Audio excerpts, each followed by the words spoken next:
বিশ্ববিদ্যালয়ের vice chancellor থেকে শুরু করে অবসরপ্রাপ্ত সেনা কর্মকর্তা পরিবার থেকে শুরু করে বাংলাদেশের গ্রামে গঞ্জে নগরে বন্দরে বাংলার প্রতিটি প্রান্তরে হাজার নয় লক্ষ নয় কোটি কোটি মানুষ শেখ হাসিনাকে বিতাড়িত করার জন্য জীবন দিয়ে রাজপথে লড়াই করেছে।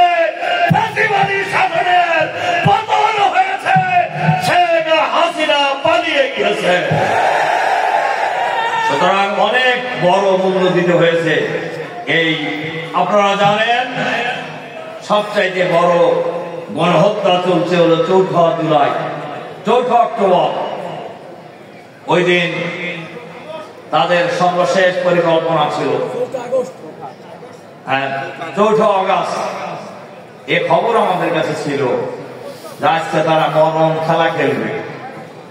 মিডিয়া, পুলিশ, র্যাব, আরো যত বাহিনী আছে তাদের, আর যত অস্ত্র শস্ত্র ছাত্রলীগ, যুবলীগ, হেলমেট লীগের হাতে দেওয়া হয়েছে, সম্মিলিত আক্রমণ হবে এবং তারাই আক্রমণ করছেও। কিন্তু ঢাকার রাজপথে ১ মিনিটের জন্য তারা দাঁড়াইতে পারে না।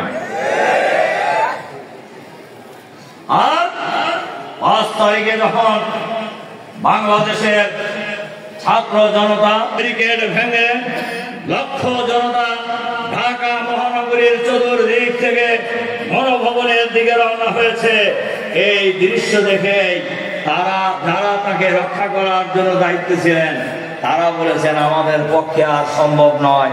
সময় ৪৫ মিনিট, ৪৫ মিনিটের আগে চলে গেছে।